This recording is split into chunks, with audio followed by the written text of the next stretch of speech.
Hello mga sisters, ito review ko ng mga souvenir at pasulubong na nabili namin sa Baguio this 2026. Banana chips na 3 for 250 pesos. Matigas pero malutong at hindi matamis. Good Days mug. Favorite namin ang Good Days at ito talaga binabalikan namin dito sa Baguio. So why not bumili ng merch nila, di ba?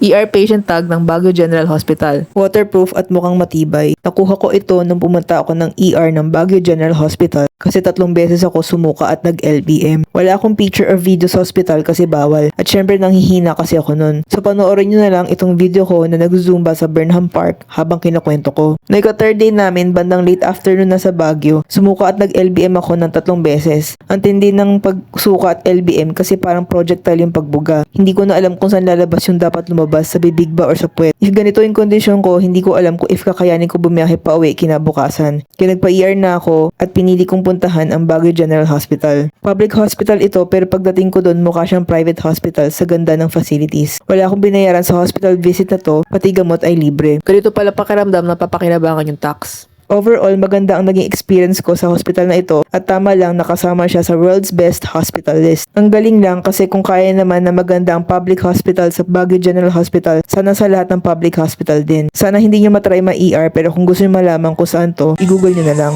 Yun lang.